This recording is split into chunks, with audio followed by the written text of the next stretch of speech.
Bonjour et bienvenue sur encore un podcast tech. Une sélection du meilleur de la tech 2 fois par mois. Alors merci d'abord à toutes les personnes qui ont écouté déjà nos premiers épisodes et qui nous ont déjà fait du feedback. Merci encore. Je vois pas beaucoup passer de notes sur iTunes ou Apple Podcast. N'hésitez pas, voilà, ça nous encourage. En tout cas, on prend tout feedback, surtout les négatifs en vrai, parce que voilà, c'est ça qui nous permet de nous améliorer. Et encore une fois, on vous le dit, notre objectif c'est de produire une dizaine d'épisodes et ensuite on fera un bilan. Donc autant on aura de feedback d'ici cette échéance-là, autant ça nous permettra de savoir si on continue ou pas. Et ce n'est pas un chantage affectif comme certaines personnes me l'ont dit. Effectivement. Alors Rémi, on parle de quoi aujourd'hui? Alors, on vous a sélectionné pas 3 sujets, mais 4 sujets. Le premier, Oh, c'est une histoire assez troublante sur Amazon qui détruit chaque année des millions d'invendus. Le deuxième, ça va être pourquoi est-ce que il nous faut une page personnelle. Et ensuite, quand on parlera de l'intelligence artificielle, quand elle ne nous aide pas à trouver un job. Et le dernier, ça va être l'outil de la quinzaine, parce qu'on a décidé voilà, de vous partager régulièrement des outils. et croyez-moi, restez jusqu'à la fin parce que celui-ci va vous être très utile. Ok, du coup, on commence par Amazon, Rémi. Alors, effectivement, ça, c'est un sujet que tu avais évoqué dans une récente newsletter. Et en fait, enfin, je suis un peu étonné. C'est que voilà, l'histoire, c'est qu'Amazon détruit chaque année des millions de produits invendus. Moi, j'ai un peu l'impression en ce moment qu'on a un scandale par semaine, un bad buzz par semaine sur Amazon. Qu'est-ce qui se passe cette fois-ci encore? Alors, on est plutôt proche de l'énorme scandale. D'ailleurs, je suis assez étonné qu'on n'en ait pas plus parlé. Pour l'instant, c'est assez fixé en Angleterre. En fait, c'est une chaîne anglaise, ITV News, qui est allée filmer en cachette l'entrepôt de Dunfermline en Écosse. Et en fait, ce qu'ils ont découvert, c'est que chaque semaine, tu as 130 000 produits qui sont détruits. Ça va des produits neufs aux produits légèrement utilisés, par exemple, s'il y a eu un retour de client. Et les produits sont vraiment hyper variés. Tu as des livres, bien sûr, sous emballage, des perceuses, des bijoux, des télés, des smart télés, des iPads, des ordinateurs, et le tout neuf et jeté à la benne chaque semaine. Mais attends, c'est énorme, 130 000 produits et neuf en plus. Mais Ouais. comment ça se fait que déjà on s'en rend compte maintenant? Potentiellement, ça aurait pu durer encore quelques mois ou quelques années. Et en fait, c'est grâce à un whistleblower, donc un ancien employé de cette entreprise, qui a révélé l'affaire. Et donc, il est allé voir ITV, j'imagine. Les équipes sont allées enquêter sur place. Elles ont fait de la caméra cachée. Donc, bon, on a des preuves vraiment à charge physique de ce qui se passe. Et en fait, ce qu'ils ont pu voir, c'est que des produits qui étaient emballés, tamponnés d'un à détruire. Et ce qu'ils ont fait également, ça aurait pu être juste à détruire, mais ils ont également suivi les produits qui étaient embarqués sur les camions et ils ont vu que ça allait jusqu'à des centres de recyclage ou des décharges publiques. Donc, certains sont donnés. Ça, bon, tant mieux hein, finalement, mais c'est une toute petite part. En fait, sur une semaine où tu as 128 000 produits à détruire, tu en as 28 000 qui étaient donnés. Donc ça, c'est des idées de grandeur, plus ou moins. Ah, donc une minorité seulement de produits Mm. sont donnés ou revendus, donc tout le reste part à la benne. Mm, mm. Ouais, tout à Et fait. il n'y a pas moyen en fait, enfin déjà c'est quoi la raison pour laquelle ils détruisent ces produits et est-ce qu'il y a des moyens d'éviter ça? Parce qu'en En termes fait, écologiques, c'est quand même pas c'est ouf. terrible, quoi, c'est terrible. Et le problème, c'est que dans l'état actuel, on n'a pas vraiment d'autres solutions. Amazon propose un modèle de marketplace, c'est-à-dire que toi, par exemple, ou moi, on peut aller vendre des objets via Amazon. Et donc, Amazon, ce qu'il propose, c'est un service en plus qui va permettre de stocker et de gérer toutes les commandes et toute la logistique pour toi ou moi. En gros, tu leur envoies tes produits, eux, ils vont les stocker et ils vont les envoyer par Amazon. Et donc, toi, tu es finalement tranquille. Bien sûr, tu vas payer pour ce service rendu. Et le problème, et c'est là le cœur du problème, c'est que plus ton produit va rester longtemps en stock, plus l'addition va s'alourdir. Et donc, au final, il y a un moment où tu vas plus perdre de l'argent sur un produit, notamment des produits chers, genre un ordinateur, un iPad. Il va te coûter de l'argent. Donc, au final, ça revient moins cher pour toi ou moi de dire OK, Amazon, détruisez-le, parce que comme ça me fait des économies. Oui, parce qu'en fait, s'il le renvoie, potentiellement, ça engendre de nouveaux frais. Ouais. exactement. J'imagine que si tu as 1000 télés, qu'il faut les renvoyer au fournisseur, et ça engage de nouveaux frais et le Ouais, fournisseur, de toute manière, ça réduit pas le problème du stockage. C'est-à-dire exactement. qu'il faut au minimum, faut qu'il les restocke Ouais, pour potentiellement les renvoyer encore à quelqu'un et ouais, donc ce que tu me dis, c'est que c quand on met tout ça bout à bout, ça entraîne en fait des marges déficitaires et du coup, c'est plus intéressant pour les vendeurs exact. de ces marketplaces de récupérer les produits, en fait. Ouais, tout à fait, tout à fait. Et du coup, la solution, c'est ce que fait en partie Amazon. Ils en donnent une petite partie à des associations. Donc pour les produits neufs, finalement, c'est la solution assez idéale s'ils n'arrivent pas à vendre. Ou si c'est des iPads, ils peuvent me les filer. Euh, Si. mais pour les produits qui sont déjà utilisés, voire inutilisables, là, pourquoi pas les valoriser en allant les recycler. Mais bon, ce qui est gênant, c'est qu'il y avait une grosse partie, je crois si je me souviens bien, c'était jusqu'à 50% des produits qui étaient neufs et qui vont quand même être recyclés ou à la décharge. Et un des problèmes, c'est que finalement, ce que fait là Amazon, c'est pas illégal. Ils ont le droit de le faire. C'est juste un débordement où, d'une manière purement comptable, un produit, un iPad, il a une valeur faciale. Et cette valeur, elle diminue avec le temps. Donc, on n'inclut pas dans ce prix-là l'impact écologique. Donc finalement, quand tu t'en débarrasses, bah, tu arrêtes de perdre de l'argent sur ce produit-là. Donc actuellement, le gouvernement écossais et anglais, ils ont indiqué qu'ils allaient enquêter sur ce problème, mais il n'y a vraiment rien. Donc ça fait à peu près 3-4 semaines que l'affaire a eu lieu et pour l'instant, il n'y a pas eu de grosses nouvelles à ce sujet-là. Donc par contre, j'espère que ça va faire changer les choses. Ouais. Parce que c'est monté au plus haut niveau de l'État Mmh. britannique, hein, cette histoire, Ah ouais, ouais, ouais. je crois. Et moi, j'ai une question qui m'est venue à la lecture de l'article. On vous mettra bien entendu les liens Mmh. en note comme d'habitude. C'est finalement pourquoi Amazon ne rachète pas aux fournisseurs ces télés, ces iPads pour les revendre soit en refurb, soit est-ce que ça serait pas plus intéressant même pour le fournisseur finalement de récupérer un petit peu d'Amazon. Amazon, vu qu'ils ont déjà les entrepôts, ils paieraient pas plus pour le stockage. Mmh. Est-ce que ça, tu sais si ça Je sais pas, mais au final, ça reviendra au même. C'est juste que le poids du coût des articles, il passerait chez Amazon. est Et donc, transféré? Amazon, bah, s'ils n'arrivent pas à les vendre sur leur plateforme, bon, peut-être qu'ils vont pouvoir plus les mettre en avant. Mais tu as un nouvel iPad qui va sortir, un nouvel ordinateur. Et donc, eux, je Mhm. pense que ça sera pas intéressant. Donc, il faudrait trouver une autre manière de les valoriser ou moins produire, peut-être, tout simplement. Énorme cette histoire en tout cas. Ouais, Voilà, comme tu dis, on n'en a pas trop entendu parler, donc on trouvait ça intéressant de le relayer dans cet épisode. tout à Bon, fait. ok. Mais écoute, merci du partage, Rémi. Et de quoi on parle maintenant? Alors, tu avais un sujet, tu voulais nous parler du fait de pourquoi il nous faut une page personnelle. Donc bon, a C'est vrai, priori, en moi je vrai, je pense que savais. tu vas nous parler de Non, quelque chose de je différent savais. d'un profil Eh, Twitter ou Facebook ou LinkedIn, c'est ça? complètement, complètement. Et effectivement, moi, c'était un faux lancement puisque je savais de quoi on allait parler vu que c'est un sujet que j'ai proposé. Ouais, en fait, je souhaiterais rebondir un petit peu sur ce sujet des pages personnelles, dont on entend finalement assez peu parler, j'ai l'impression, et qui est, comme tu le dis, ouais, différent d'un profil Twitter, LinkedIn ou Facebook. Tout ça part un petit peu d'un constat, c'est qu'aujourd'hui, quand tu rencontres quelqu'un, quand tu es dans une phase de recrutement, tu as par énorme justement des chercheurs, des recruteurs, hein, soit une enquête récente fait état de 70% des recruteurs qui vont aller regarder sur les réseaux sociaux, mais aussi une part encore plus importante sur les moteurs de recherche, Google notamment, pour voir un petit peu si voilà, le nom d'un candidat, il y a des choses qui ressortent. Et ce qui est inquiétant, c'est qu'il y a plus de la moitié de ces personnes hein, qui finalement, ces recruteurs qui peuvent refuser un candidat par rapport à un contenu qu'ils auraient trouvé sur un de leurs réseaux sociaux. Ça Mmh. peut être un comportement, ça peut être des idées politiques potentiellement, ça peut être tout un tas de choses qui sont pas forcément avouables, mais en tout cas, effectivement, ça va être des choses qui peuvent porter préjudice.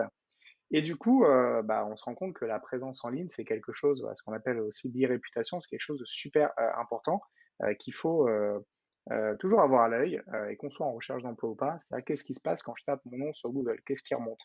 Et là, tu peux te rendre compte que tu as peut-être des choses qui remontent que tu n'as pas forcément prévu d'exposer ou peut-être des choses assez anciennes. Et du coup, il y a un vrai enjeu finalement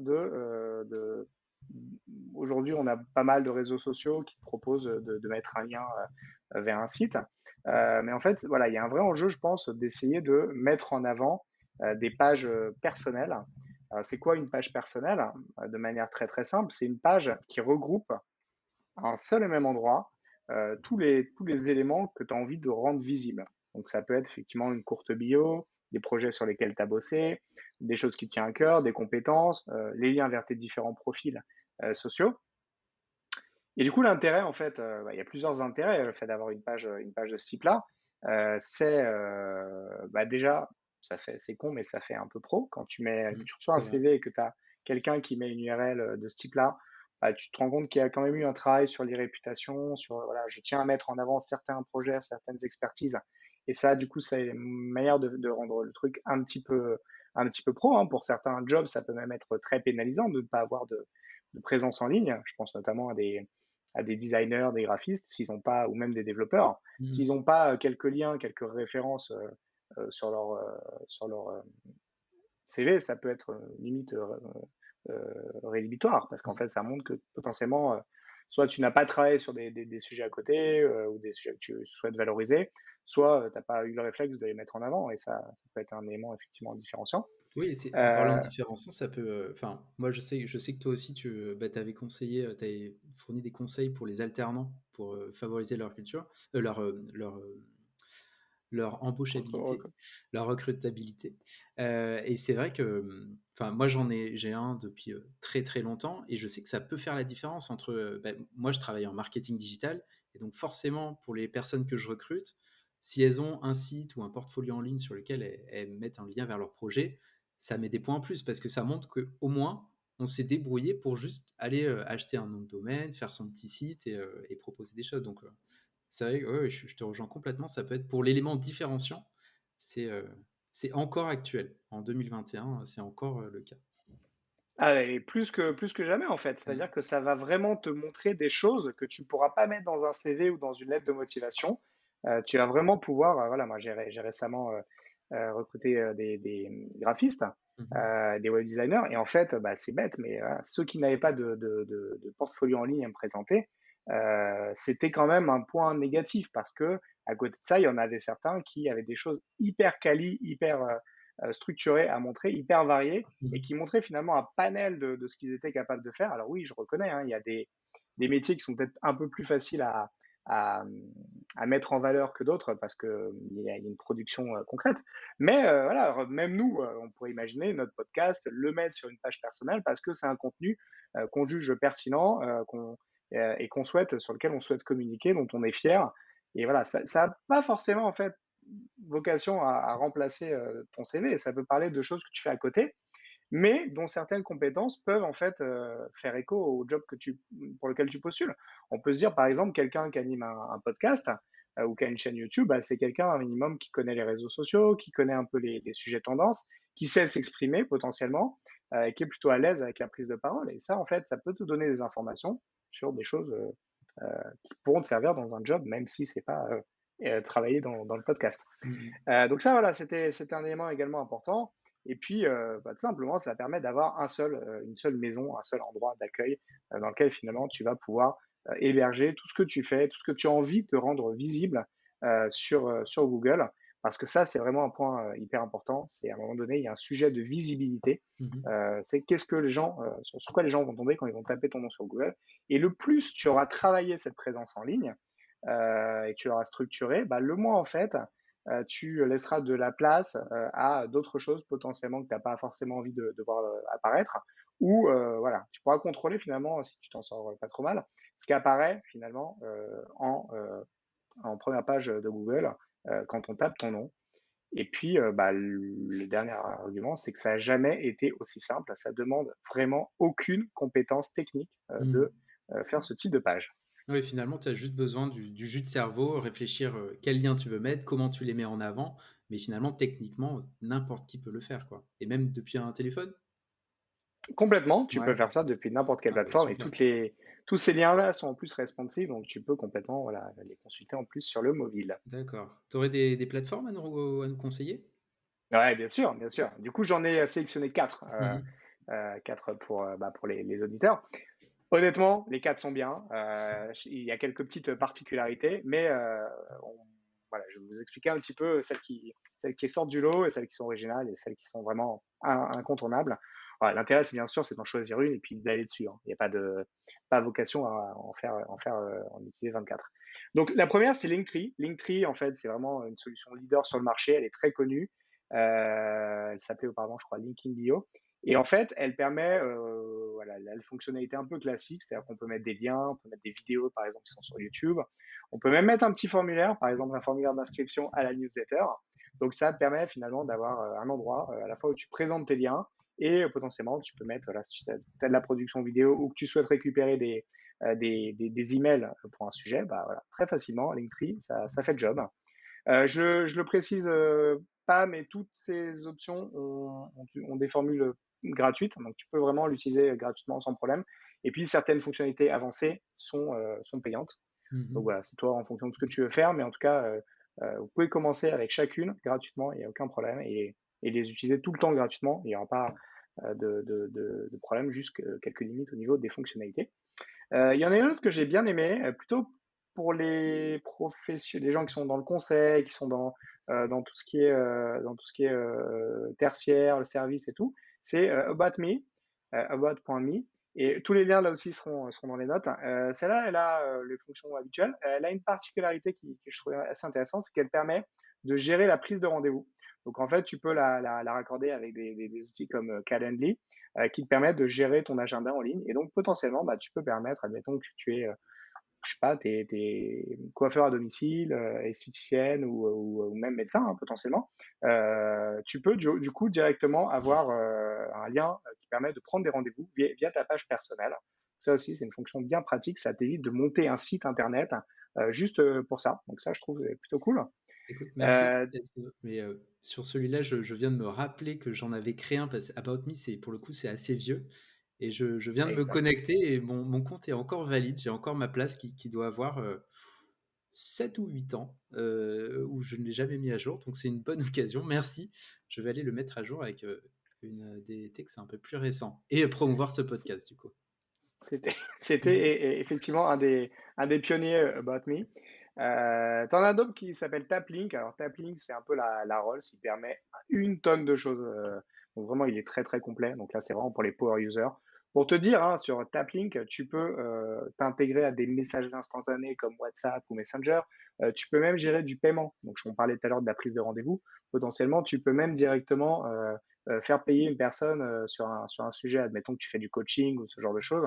Bah, en fait, tu n'as même pas besoin d'un site aujourd'hui. Tu fais un tap link et tu gères toutes ces options-là dans une seule et même page, en plus des liens vers tes profils. Ça, c'est super bien. Et puis le dernier, un petit dernier pour la route, celui-là, c'est un peu mon chouchou. Il s'appelle Luma, Lu.ma, tout simplement. Et celui-là, bah, pareil, il a certaines fonctionnalités qu'ont les autres, notamment la gestion des paiements. Tu peux avoir des pages pour tes événements. Par exemple, si on se disait qu'on avait un enregistrement live de ce podcast, tu pourrais promouvoir cette page-là directement avec une petite page événement, possibilité aux gens de s'inscrire, d'avoir les infos de connexion, que ce soit un Zoom, un Clubhouse ou autre chose. Et puis voilà, tu peux faire des choses assez sympas. Donc moi, je m'étais essayé à créer une page test là-dessus.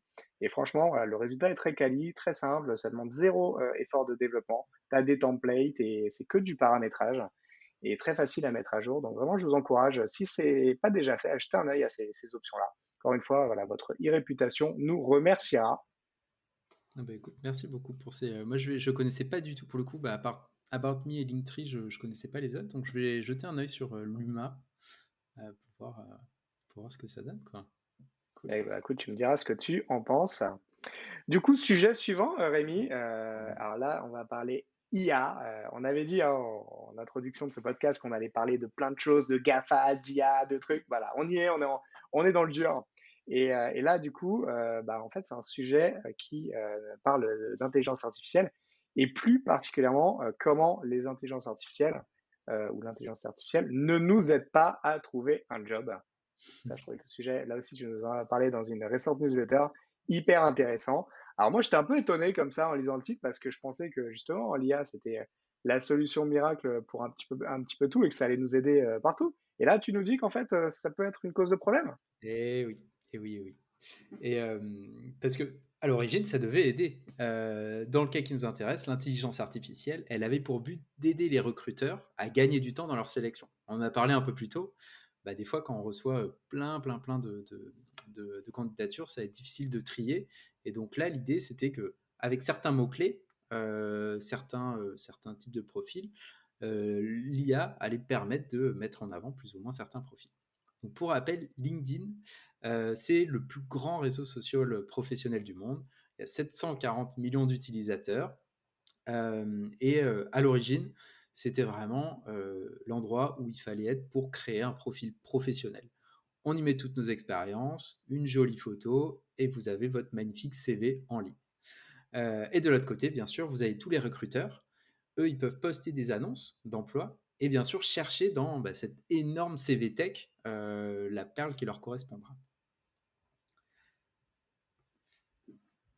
OK et du coup, en fait, excuse-moi, je réfléchissais à tout ça, 740 millions, c'est énorme. Bon, tout ça, en fait, chercher des CV, ça ressemble quand même à du travail humain. Qu'est-ce qu'elle vient faire, l'IA là-dedans? Mm. Elle aidait, par exemple, au tri des CV Ouais. ou autre chose? Bah, écoute, tout à fait. En fait, ce qu'on sait, pas forcément, moi je l'ai appris dans cet article, même si finalement, après réflexion, c'est complètement logique. Toutes les grandes plateformes de recherche d'emploi, Monster, peut-être Pôle emploi, enfin vraiment, toutes celles qui proposent des offres, elles utilisent des algorithmes pour classer les candidatures.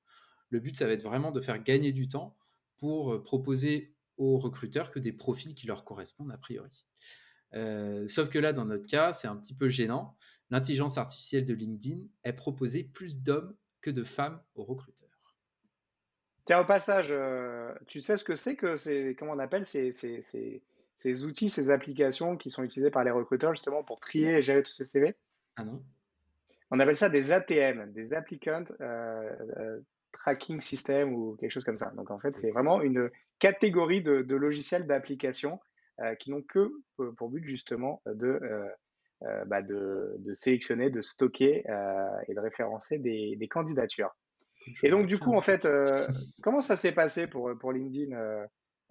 Ils ont, qu'est-ce qui s'est passé par rapport à cette histoire en fait de justement de profil, Mhm. masculin qui remontait en fait, avant les profils féminins, c'est une histoire de machine learning? Exactement. Parce qu'en fait, sur ce qu'on appelle communément l'intelligence artificielle, c'est vraiment du machine learning. C'est-à-dire qu'on va donner une machine, un ordinateur performant, une quantité énorme de données. La machine va l'ingérer. Et grâce à ça, elle va réussir à créer des liens entre ces différentes données pour voir des matchings, des éléments qui permettent de lier un avant et un après, en fait, des causes et conséquences.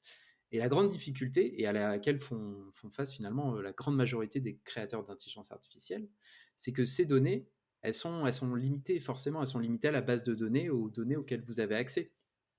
Parce que vous allez pouvoir, on va le voir dans le cas de LinkedIn, ne pas, vous avez accès uniquement aux données qui sont dans LinkedIn, mais pas celles qui se passent dans l'entreprise qui va recruter, par exemple.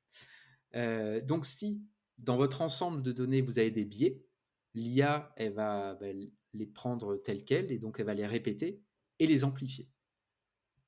Du coup, c'est ce qui s'est passé avec LinkedIn? Exactement. On a un fait avéré dans le recrutement, c'est que les hommes ont plus confiance en eux que les femmes, et donc ils vont avoir tendance à postuler à des postes beaucoup plus seniors que ceux qu'ils ont actuellement, sans forcément avoir les capacités pour ces postes-là.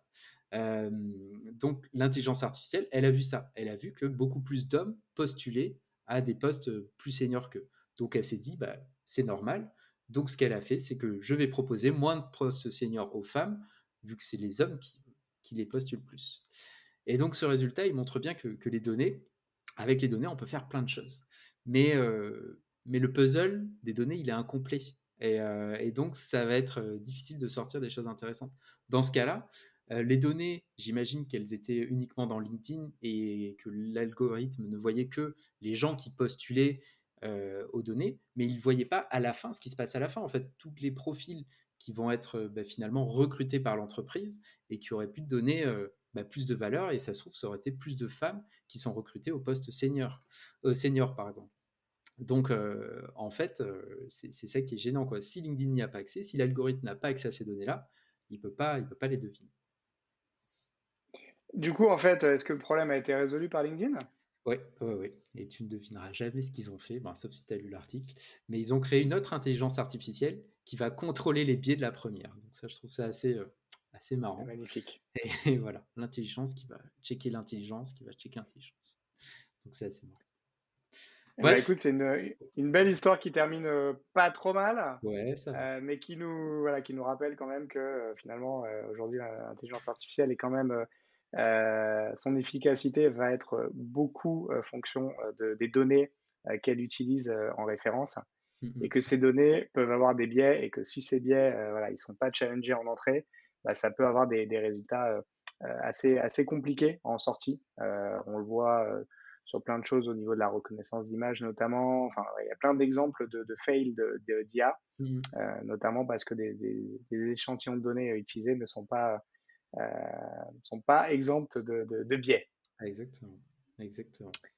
Et donc, alors petite parenthèse, et comme, enfin pour ceux qui cherchent un emploi, sachant que tout est géré quasiment par des algorithmes, il ne faut pas hésiter à justement essayer de rechercher les mots-clés dans les offres, pour lesquelles vous voulez postuler, pour les rajouter dans votre CV, les éparpiller un peu partout, pour vous faire remonter dans l'algorithme et avoir plus de chances de candidater. C'est un peu, comme un site internet, voudrait remonter en première position sur Google, bah, vous aussi, il faut mettre des mots-clés spécifiques dans votre profil pour pouvoir remonter et arriver jusqu'au recruteur. C'est vraiment ouais, c'est du SEO pour le CV, en fait, Tout hein. à fait.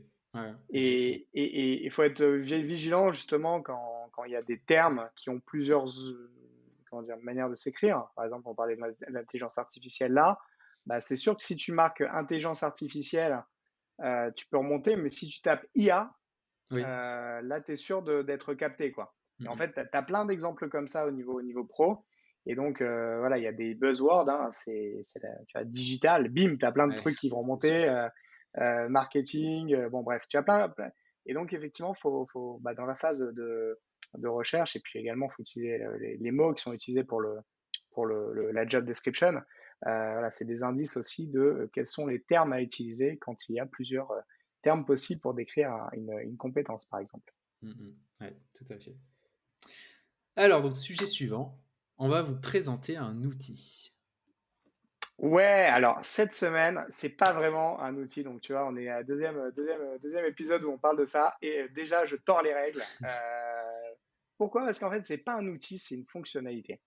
Et c'est une fonctionnalité, qui va changer, la vie, je pense, j'espère, de beaucoup de personnes, potentiellement des millions de personnes, hein. Je pèse pas mes mots, à Mmh mh. partir de la rentrée prochaine. Ah, donc ça va pas être quelque chose qui nous aide à trouver le meilleur itinéraire pour pas avoir de bouchons cet été, a priori. Non, ce n'est pas non plus une application qui va te permettre de bien étaler la crème solaire ou de trouver le meilleur spot autour d'une piscine. Non, en fait, c'est beaucoup moins sexy que ça et pour autant, je trouve ça hyper intéressant. Et ça concerne en fait la prochaine version d'iOS, et d'iPadOS, donc les versions d'exploitation des iPhone, iPad que nous sort Apple tous les ans, une nouvelle version, logicielle, hein. Et il y a une fonctionnalité, donc ça a été annoncé il y a quelques semaines, hein, iOS 15 et il y a, plein de fonctionnalités qui ont été annoncées. Je ne vais pas revenir là-dessus, c'est pas le job du podcast, mais par contre, il y a une fonctionnalité que j'ai retenue, qui, je pense, va, potentiellement changer vraiment la manière dont certaines personnes utilisent leur téléphone. Je vais pas te l'apprendre, hein, les smartphones, on les utilise, on en a tous dans la poche et en vrai, ils sont pas si smart. Et Mmh. c'est même plutôt trop des téléphones puisqu'on n'appelle plus beaucoup avec. Mais du Mmh. coup, c'est voilà, on a gardé le terme smartphone. Et en fait, il y a un truc avec les smartphones, c'est qu'en vrai, c'est assez bête un smartphone. Smartphone, ça va faire ce que tu lui dis de faire.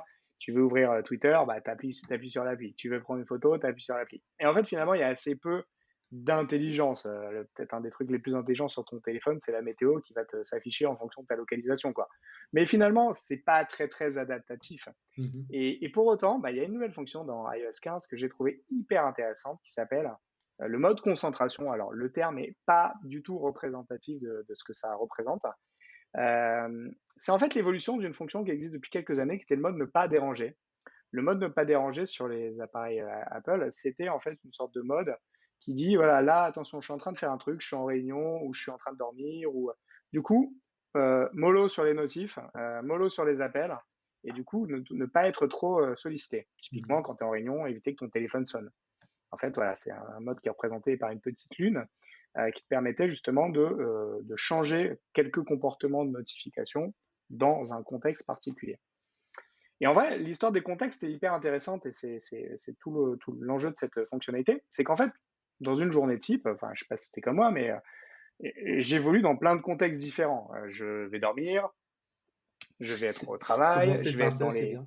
Je commence ma journée Oh, par dormir. Ah bah, c'est bien, techniquement, c'est bien. La petite bah, sieste de les 8 6-7 heures. premières heures de ma journée sont passées à dormir, donc C'est déjà, vrai, je fais dans l'ordre. c'est vrai. Je vais aller dans les transports, je vais aller peut-être faire du sport, je vais peut-être être en train de regarder un film. Bref, je vais passer en fait par, je vais appeler ça des contextes différents. Et en fait, dans chacun de ces contextes, je vais pas forcément avoir la même usage de mon téléphone. Enfin, certains, je vais même pas du tout avoir d'usage de mon téléphone.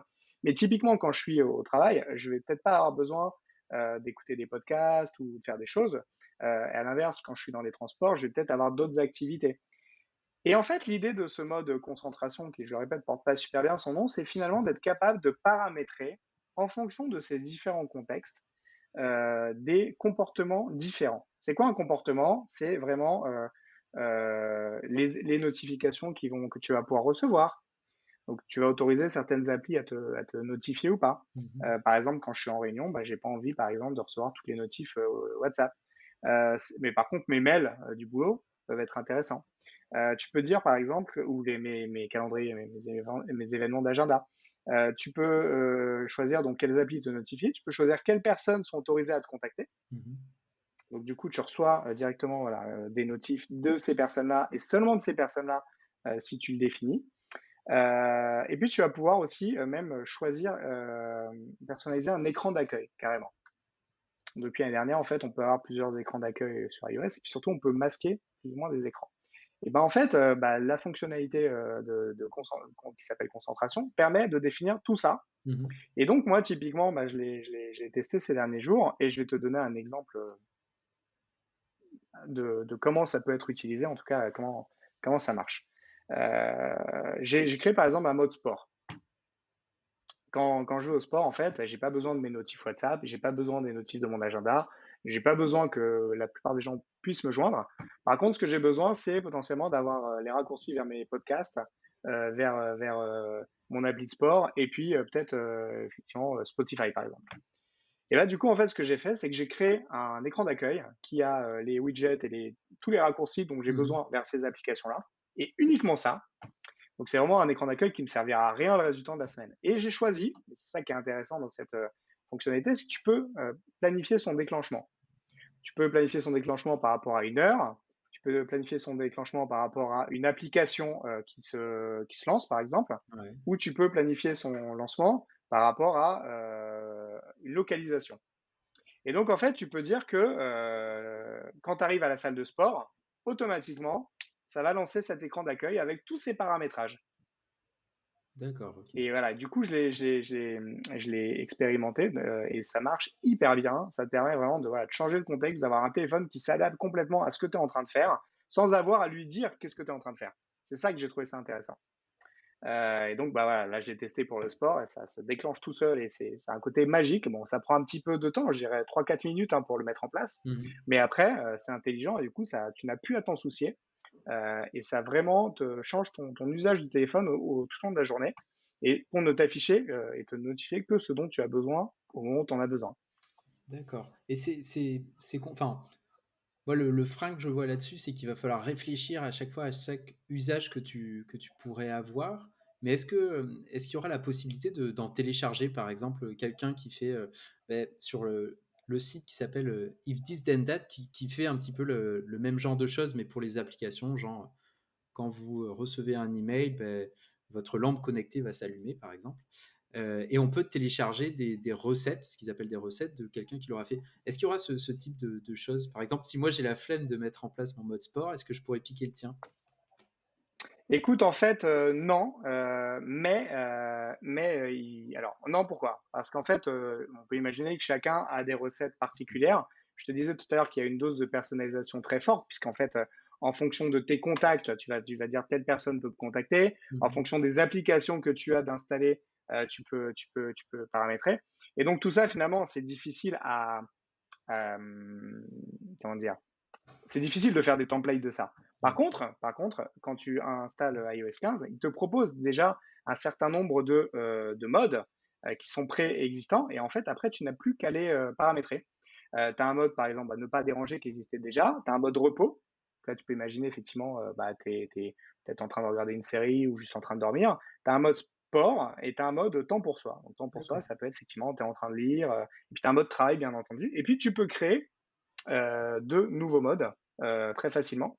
Et tu peux switcher d'un mode à l'autre manuellement ou planifier finalement leur lancement. C'est là que je trouve qu'il y a une vraie intelligence, c'est quand tu joues un peu avec ça et effectivement tu peux te dire ton mode travail, ton mode travail, c'est typiquement quand tu arrives sur ton lieu de travail. Mmh. Ou c'est toutes les semaines enfin, je sais pas, entre 9h et 18h, il s'active et puis le reste du temps, ça se désactive. Donc en fait, il y a juste un petit setup initial, mais après, ça coule en fait. Et puis, tu peux itérer en fonction de tes besoins, Mmh. rajouter des applis.